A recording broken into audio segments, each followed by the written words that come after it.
Sustainable development of the unequal growth is not good, and the development must be sustainable. That can be possible by putting our efforts.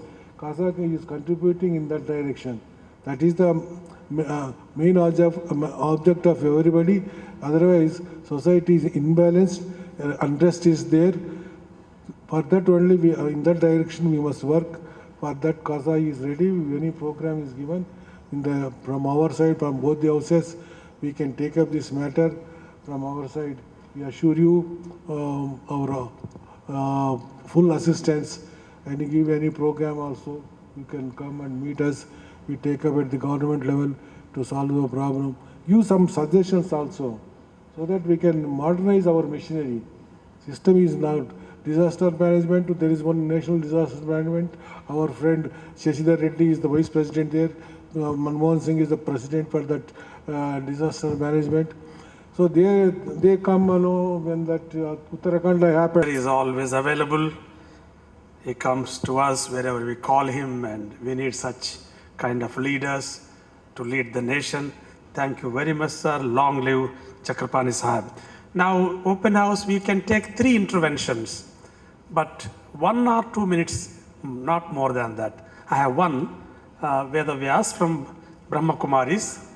Anybody? Any intervention? You can comment. Problems, and it is very clear that, as also sir has explained, that nature is directly connected to human beings, and today natural calamities are not natural but made by human beings. And if we come to the root cause, religious organizations have much more fundamental role to play. And this fundamental role is very important, and it needs to be understood that it is only the spirituality that has its influence over the minds of the people. And it is in the mind of the people which has been polluted today. If there were no greed, would there be unsustainable development?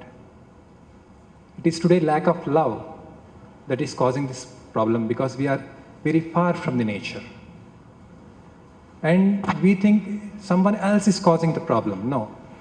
Each and every one of us within our mind has this problem at some level or other. If I give a very short example in a minute, we all feel anger, and we all have very close friends. When we think about a very close friend, we have very positive feeling. But if you just imagine, if you are angry with that same close friend, then you can't remember one good thing about your close friend, and you will be tensed and stressed, right? So this is mental pollution, anger, greed, and we have to overcome this. This is the role of spiritual organizations. And then, if we see the problem, why this is not happening, government is doing a lot of things about education and everything. The problem is lack of control. What is the lack of control? Why are we not able to remove these vices? It's very simple. You all watch TV? If you watch TV, what we do is, whenever there are advertisements, what do? We change the channel.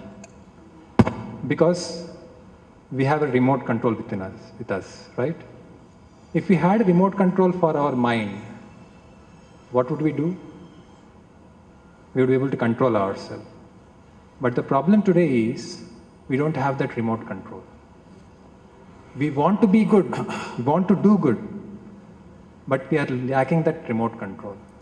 The role of spiritual organization is to give that remote control back to people. That is the empowerment. That happens by meditation, by hard work. It doesn't happen by just teaching.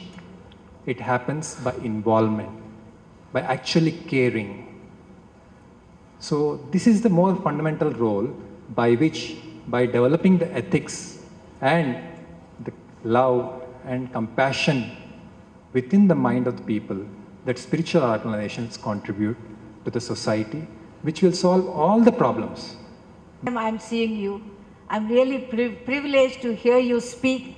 It's such a wonderful opportunity for me. I belong to Hyderabad, but I stay in Delhi for the last 54 years. I have a question that doesn't pertain to CASA. As a woman of civil society, that to the old woman, elderly woman, I'm just asking one question. Have we given in our legislature 33% of seats to women? What happened? That's my different question. Great, who is our Right to Education Act? Are we sending each and every child to the schools? There are so many villages in Andhra Pradesh where the schools are not there. Schools, small schools, primary schools should be established in the places where the child can walk and go to the school. These are the two. Please try to introduce 33% of women's rights. To our government over here, because our country or our governments are keep on developing, but whereas in the process of developing, it is causing destructions on the other side. So how do we keep balance between development and destructions to our neighbors? When we develop, then Orissa, how much people, because of the postcodes or whatever industries are being keep on developing, whereas on the other hand, our neighbors are being affected. So how do we keep balance, the government keep balance between developments and destructions in our country? Thank you so much. Thank you, ma'am. Providing this wonderful opportunity to hear our legends here with regard to the very responsibility of individual as for the mitigation of with regard to say disasters. I really appreciate the confession of the individual's participation in destroying or rather inviting the disaster. Well, hope that this will give a sort of awakening to the masses in general, the establishment in particular. As Dr. Jayaprakash Narayan ji has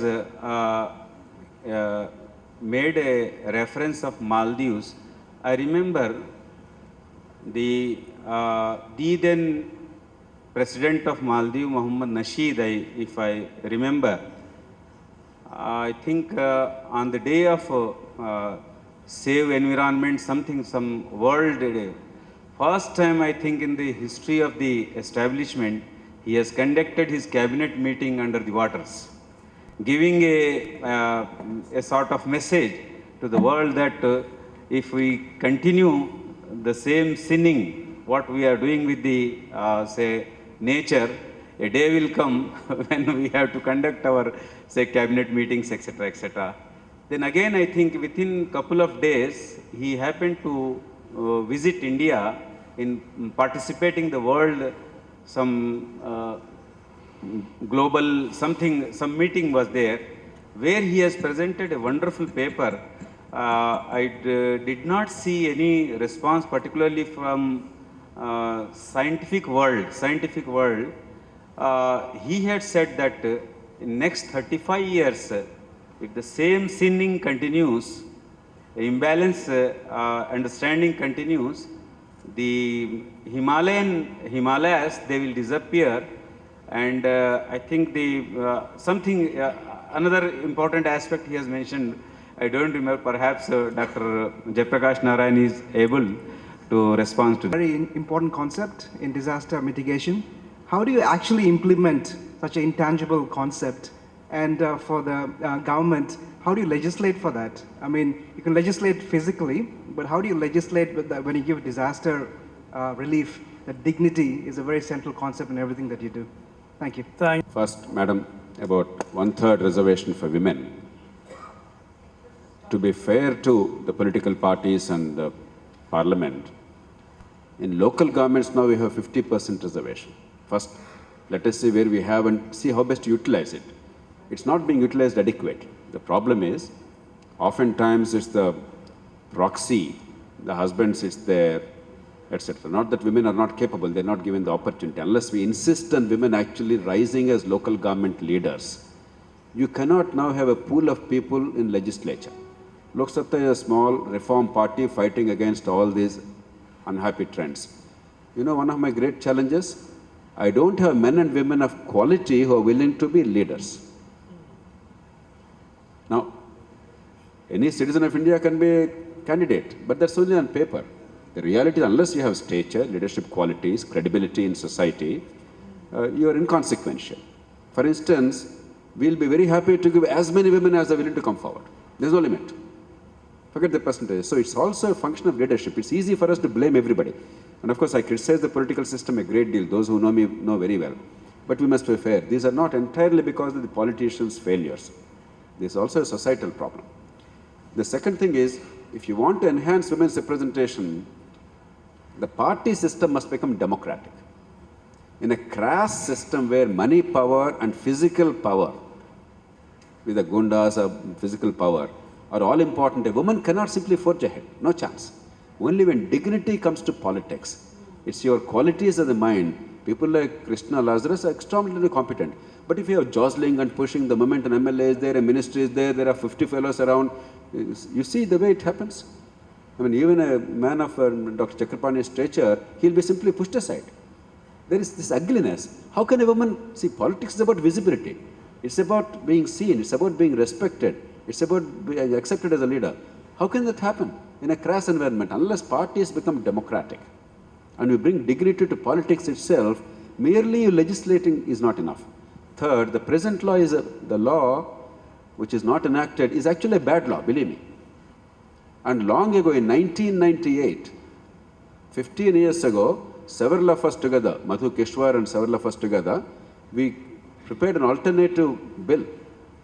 But the parliamentarians don't want it. They want a bad law which will not be enacted rather than a good law which will be enacted.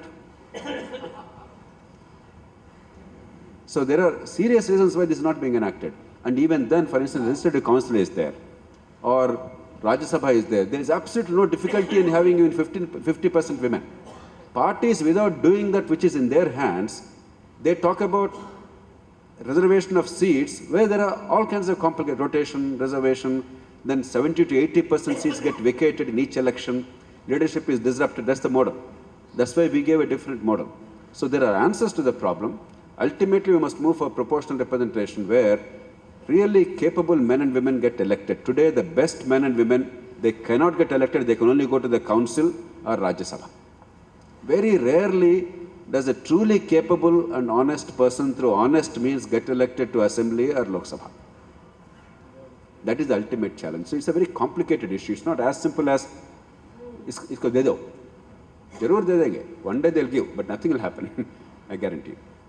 Right to education, enrollment is not a problem. India's enrollment is now between 96% and 110% in some cases. It's 110 because, irrespective of age, now above 14 also they are now in schools, below that, all kinds of things are happening. So enrollment is not the problem, but the quality of education is so poor, outcomes are disgraceful. Right to Education Act intent is sound, but it is a very bad law. It did not, for instance, give space for the aided institutions of the church and others to have pride of place. In fact, it's almost as if they don't exist. It's all government, and in some elite private institutions, forcible reservation, which never happens anyway. So the intent is sound. On paper, it looks good, but in reality, it's a bad law. We have to now operationalize it in a responsible way. Children are now going to school. The poorest families are sending kids to school, mostly to private schools, spending a lot of money out of pocket. So how do you give them succor and how do you give them good education is a challenge. That's a more complex issue. Third, development versus destruction, the balance. Actually, I'm a bit more optimistic on this front. I'm by nature an optimist, otherwise I cannot survive. How can anybody believe that India will become truly a wonderful country without corruption, with decentralization, without any poverty? Seeing all this happening around, I really am a great optimist. Maybe secretly I'm a believer in God. but basically, one of the things you must remember is that we have the technology even today. The current technology is adequate to be able to address global warming challenge without undermining economic growth and prosperity. If we always tell people you have to give up prosperity and the good things in life and there is some global warming, honestly it will not work. We have to somehow bring them together. That effort is not being made adequately. We are now two polarities. Some people who want to release more and more greenhouse gases, some people who say no greenhouse gases. There is a via media. We can ensure prosperity without so many greenhouse gases, and there is technology available. I think that's where we should focus. That becomes more constructive thing. And the second reason why I feel optimistic is, if you see any society, forget global warming, that's a more complex global challenge, but environmental pollution itself.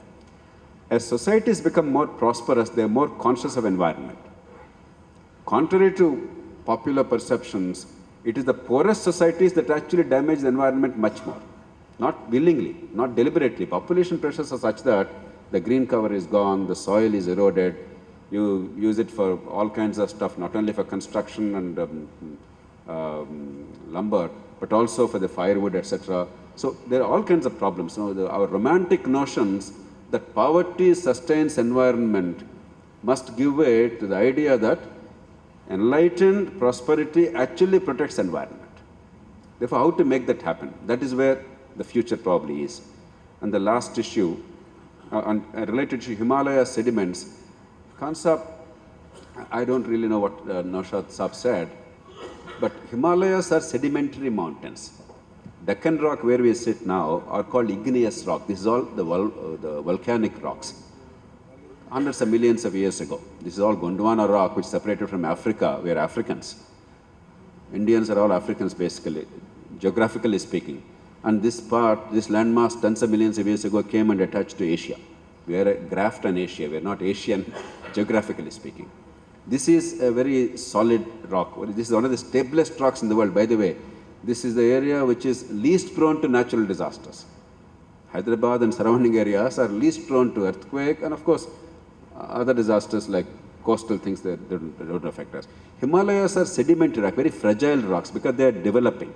Himalayas are still getting built. Every year the height is rising because this Gondwana rock is hitting into Asia, and therefore the fold mountains are forming. That's why landslides are very common. The Uttaranchal disaster, it's actually part of Himalayan landscape. We can do something to minimize the damage. We cannot completely prevent. The landfalls and the other problems of Himalayas it's the very nature of it, inherently. So I don't know if Himalayas will disappear. That's perhaps alarmist. But yes, unless we are conscious of environmental issues when we deal with harnessing hydropower, etc., we have to harness hydropower. On the one hand, to reduce greenhouse gases, we need that power. On the other hand, you stop that also. The problem with India is we say no to nuclear power, no to thermal power, no to hydropower. What do you want? Pray tell me. We must be also practical. Somewhere we must reconcile these conflicting interests. We cannot say no to power. Pardon me, even to please an audience, I can never say no to economic growth, no to industrialization, no to jobs, because if you want poverty to end, we require electricity, we require industrialization, we require jobs. There is no other antidote to poverty. So how to do it in the least damaging manner? I believe it's possible. Dignity cannot be legislated, we know the answer. It has to be brought in by society. Governments all over the world, they cannot give dignity. Dignity will come in hopefully in government when the governments realize that the citizens are taxpayers. Now citizens are mendicants in the eyes of the public servants. The employees of government think of citizens from whom they came, they are mendicants. The arrogance that the employee of government exhibits is unbelievable. It's not the politician. Politician at least is humble because he has to go back for the vote. It's the government employee who is arrogant. He thinks that he is the master and the citizen is the servant, a slave. Now that will change, hopefully, as the perception of citizens, self-perception is that we are the taxpayers. They demand. It's happening in cities a little bit. It has to happen on a bigger scale, but ultimately we can't legislate it. That is where the spiritual and civil society organizations come in. Thank you. Our learned sister was raising about 33% for women. Madam, you come to that, you are asking for the representation in the legislative bodies. That slogan is there is debated many times in the parliament everywhere also. And Sonia Gandhi took up this matter very seriously, gave a direction also. She organized the working committee of the All India Congress Committee with 1/3 women office bearers and members also. It is there. But gender discrimination is there everywhere. You see why you are thinking of going to parliament. Legislation was made giving representation in local bodies, Panchayat Raj, Mandal level, Jilla Parishad level. It is there. Even municipalities and municipal corporation, the women representation is given.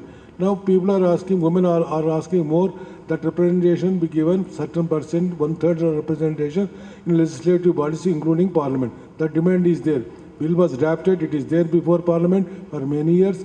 But again they raise one issues. One certain parties, regional parties, national parties raise. Which women you want to give? Which women you want 1/3?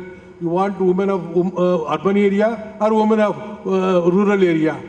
That point was raised. You must have studied that there is a tussle going on, a serious dispute is there about this. So now what I want to tell is, you create awareness among women to speak broadly. That discrimination should go from house level. You give more treatment to your son, not treatment. That feeling is there. Your own hand serve. Right hand to son, left hand to daughter. I am telling that is not 100%. It is there. I am telling with my knowledge, full experience. So this should be stopped from at our level, and then we must think of women elected to local bodies. We have seen they come with husbands to meeting halls. You have seen now? That is there. They are guided, women representatives are guided by rabbis. So these things are there. That is also, I can't find fault with them because they need some assistance. That assistance comes from his sweetheart husband. So that is there. So these things we can sort out. What I want to tell is, this women organization must take training and give infuse confidence in them to work independently, to speak independently, to contest elections also. Yesterday, a small girl, you know, Oliver, one girl of ninth standard from Rajahmundry, she was pointing out, sir, you are elections for whom? Election not for children. We are not voters.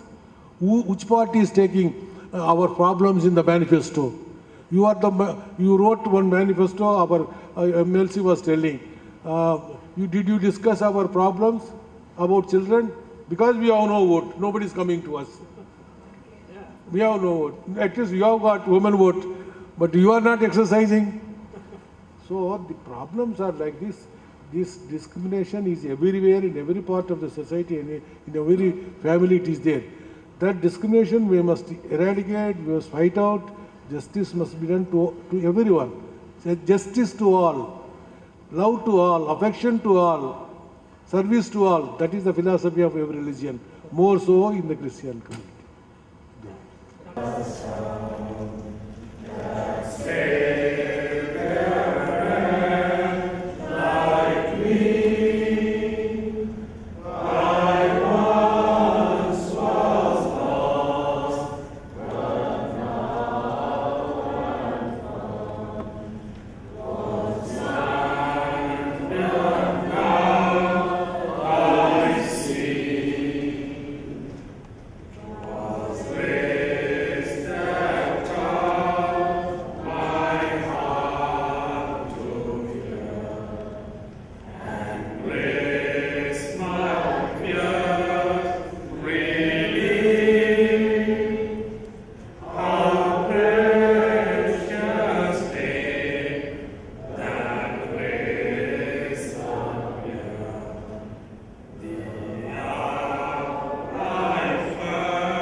here, kindly honor the members of the CASA National Board.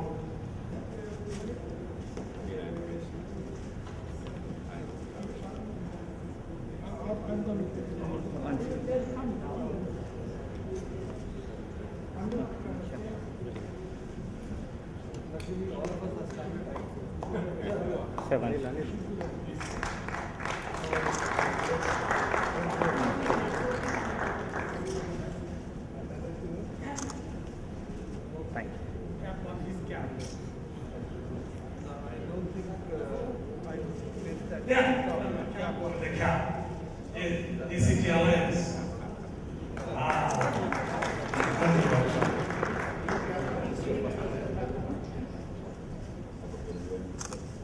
And Vice Chairman, Sultan Musi.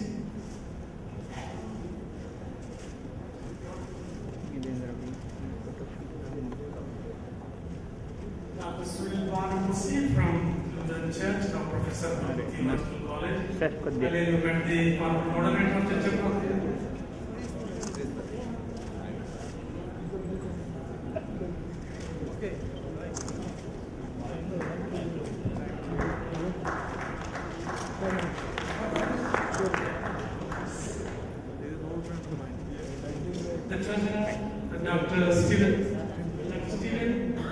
Dr. Stephen David is the youngest, when he was elected, youngest moderator of the Hindustani Cooperative Church. Continues to be so in the Treasurer of the CASA National Board. Stephen Sahab.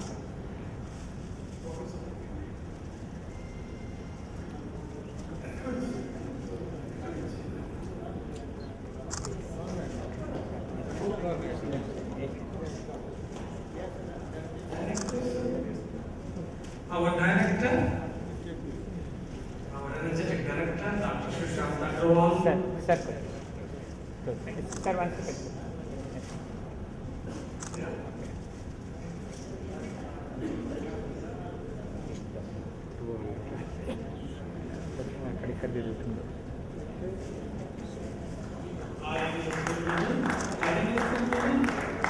Metropolitan of the Dr. Sushant Agrawal was formerly the moderator of the Action by Churches Together.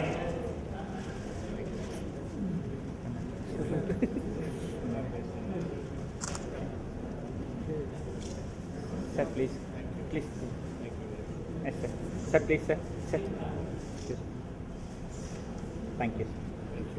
Metropolitan. We have to line up to seek his blessings in Kerala. మీరు కూడా ఇక్కడ రండి నేను చెప్తా వాళ్ళ నిల్చోబెట్టి Whereas మీరు he కూడా is ఇక్కడ రండి lining up for us. How gracious of you, Bishop. Yeah. Metropolitan Highness from Kochi. Cap over the cap. Mr. Sen, wonderful. Sir, please. Sir, yes, sir. Sir, please, sir. Sir, yes, yes, sir. Thanks. Dr. Lama, General Secretary of the Baptist Council of Northeast India, sir, from the Agriculture Fraternity. Thank you, sir.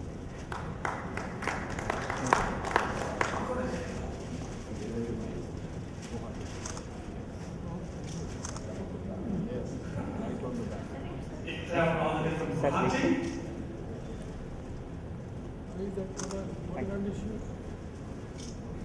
I'm Sarita Rao, senior most member, former Vice President of the National Food Facility. Come now.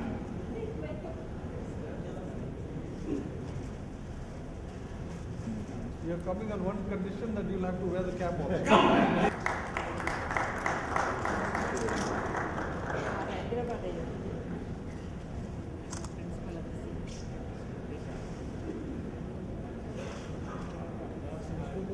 Sir, Mr. Rakram from also Kerala. sir, And the please. Orthodox Church. Thank you. You are the youngest bishop, sir, in the country. Come there.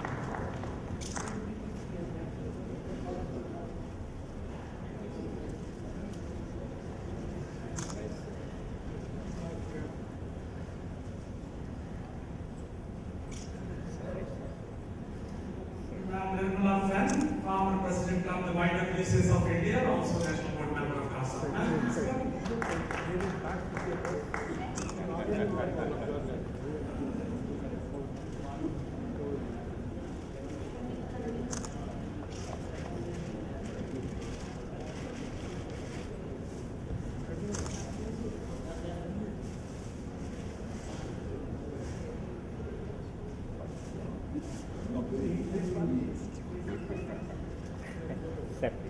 Mrs. Walmare, Nagpur, National Board Member, a great activist. Yeah?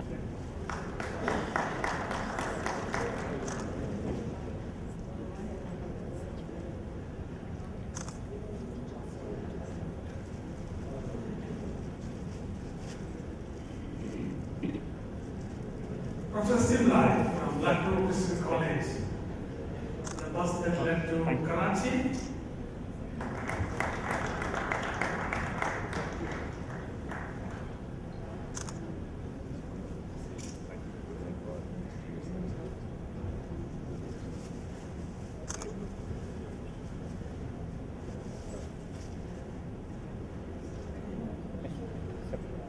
Please. Dr. Martin from Bhopal, Yes, sir. Vice Chairman of Minority Commission, Government of Bengal, National Board Member. Pleasure listening to you. Very senior of the church.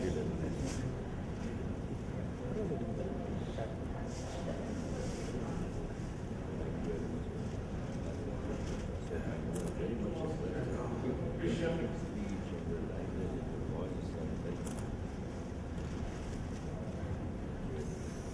Sir, please. Bishop Pandesi Babu, just today the director cleared this new bishop of the Andhra Evangelical Lutheran Church.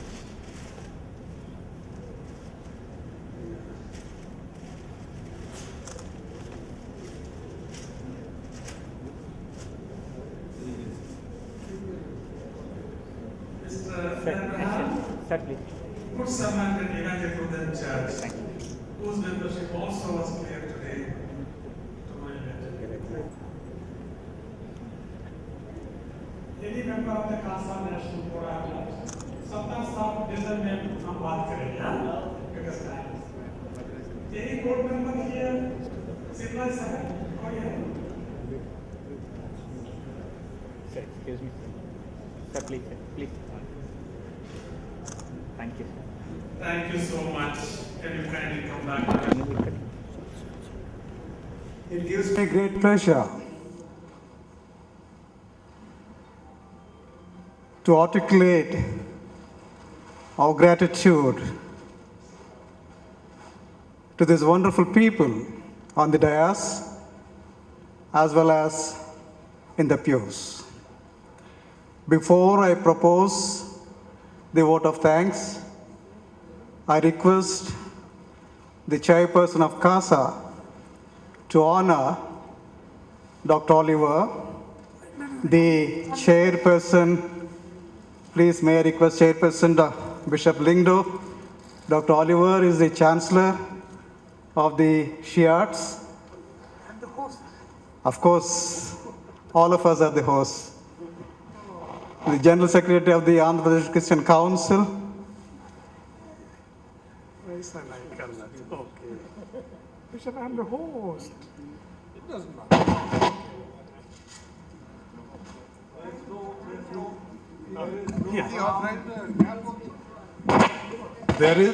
There is no harm honoring the host, is it? Okay.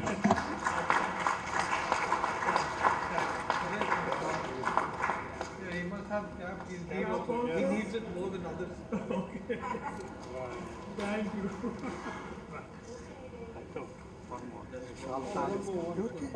Okay. Oh no, it's okay. Now you're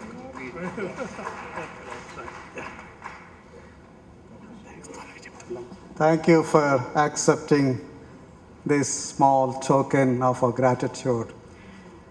Your Excellency, Dr. Chakrapani, I remember you sharing with excitement your trip to Jerusalem 2 years ago when we celebrated Christmas here. 2010. I was here with you.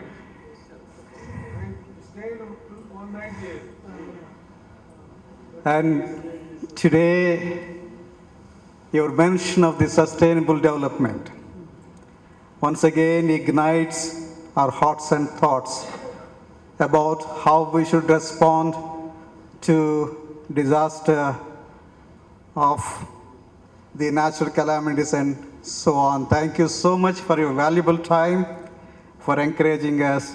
We are grateful to you. Honorable member of the Legislative Assembly, Dr. Narayanan, you have challenged us. You said that you believe in sin, but we don't believe in sin, but we believe in God. That was so many disasters that are man-made. If we believe in sin, I don't think there's any problem of these things. Thank you for challenging us. We are so grateful to you, sir.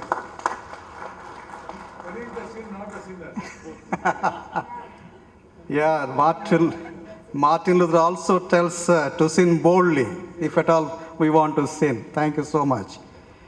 Apostle Paul talks about sharing one another's burdens. CASA reflects that one in everything. And Dr. Sen is an ambassador of that. Thank you so much, sir, for your time, for bringing greetings, and Dr. Christina Lazarus, for your accompaniment with us in everything that we do. To both of you, we are thankful to you. And to all the wonderful spiritual leaders from different faiths, we thank you. We are walking with us, we are walking together to mitigate the crisis, to mitigate the suffering of the humanity. And without you, there's no meaning for this consultation.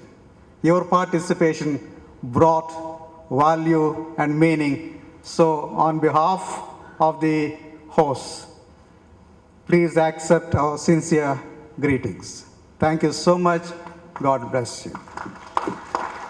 Thank you, Bishop. Now I request the chairman of CASA, His Grace, the Most Reverend Purely Lindo, to offer the closing prayer and pronounce benediction. From there, yes, Bishop. And say a few words if you like, sir.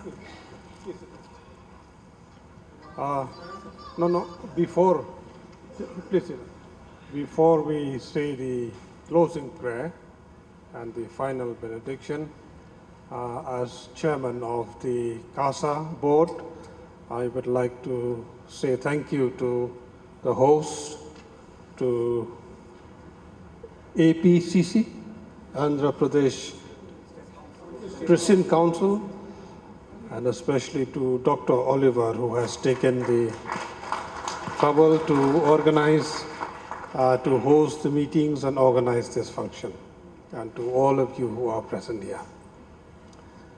For those who believe in God,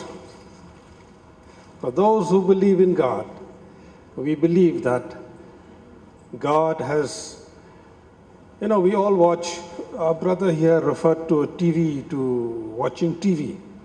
We all watch Discovery channels and we all watch the National Geographic channels. I like watching those channels. And whenever I watch those channels, I see animal behavior. I'm sure you all see that. When a group of buffaloes, hundreds of them, and a small fox, even a small fox would come, or a lion or a tiger would come and kills one of them. The rest of the herd just watch. They just watch. They don't come forward and sometimes here and there movement, but they don't come forward to help one another. That is animal behavior. But we who believe in God, we thank God. God has given us a mind and a heart. These are special gifts of God. And churches, religious communities, CASA, are being urged, are being pushed, are being guided by these gifts of God to have concern for one another, to help one another, to go take steps towards those who are in need. This is what CASA has been doing, this is what CASA is doing, and we hope God will help us as churches in this country, as an organization, we will continue to do so. Whenever a disaster strikes, we look up to God. You have given us that illustration at the beginning. A person climbs up and looks up to God. Yes, we do look up to God. We who believe in God, we believe that miracles come from God. But also miracles happen through us. India is a religious country. Generally speaking, religious country. We all believe in our own way. And it is this faith in us that gives us the strength, that gives us the direction to move forward. We hope and pray for our country. Is it the hot topics today, hot talks today in all channels of television, looking forward to 2014? Is that the whole country? It is a fact. It's a fact. The country is being divided on so many lines, religious lines, communal lines. But this is one thing that can unite the whole country, irrespective of who we are. It is caring, helping one another in times of need, in times of need. This is what we have heard from so many speakers. God help us to be honest, to be sincere to this task, to this responsibility, to this human need whenever it occurs. Someone has said that we all look up to God for a miracle, for God to do something great, for God to do something miracle for us, for those whom we love. And sometimes, and many times, when we don't see the answer, we don't get the answer. Someone said, when you don't see a miracle, when you don't receive a miracle, be a miracle yourself. May God help us that wherever we are present, wherever we are, whoever we may be, let us be a miracle of God in this country. So we've been sitting throughout. If those who can stand, I invite all of you to stand. We will say the closing prayer. God, our Heavenly Father, Almighty God, we offer to you our praises, our thanksgiving for each one of us, for this country. We praise you and thank you especially for life that you give to us. A life which is inspired by you to look up to you at all times. We live because of you.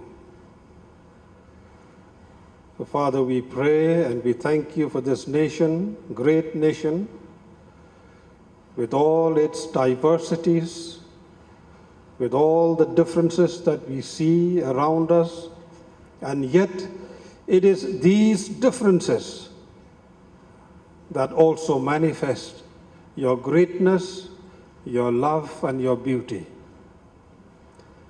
And it is in these and through these differences that we have in this country that we can declare your greatness and your will and purpose for us as your people. Father, this is our prayer that you will continue to lead and guide, especially those who look up to you for help. Lead this country, the leaders of our nation, the President, the Prime Minister, the governors of all our states, the chief ministers, and all those in responsible positions. Bless them with your joy, bless them with your wisdom and understanding, bless them with the mind and heart to love justice, truth, and peace. May we be, each one of us and all of us together, be channels of your love and peace and justice.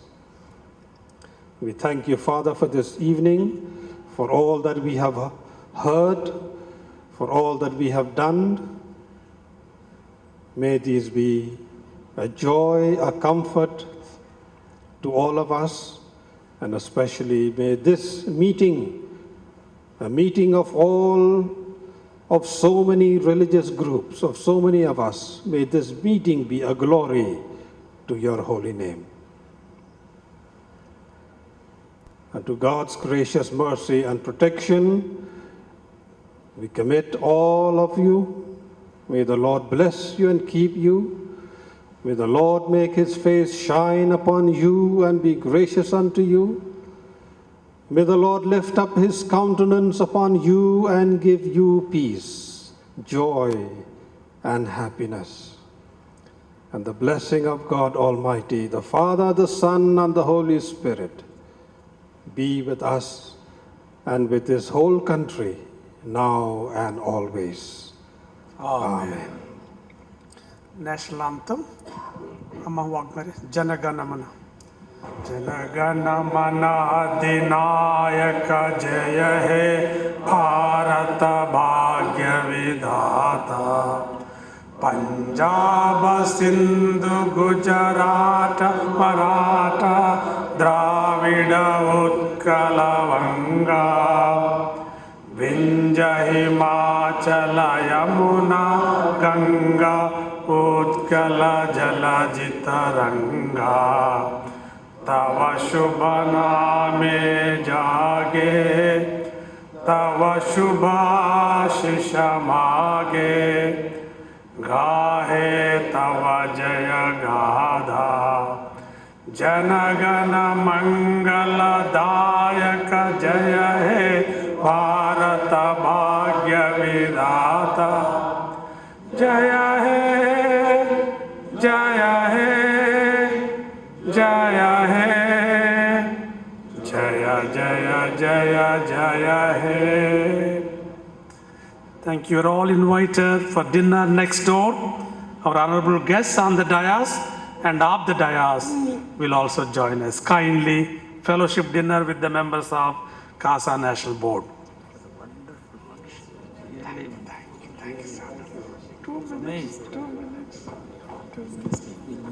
Car is there?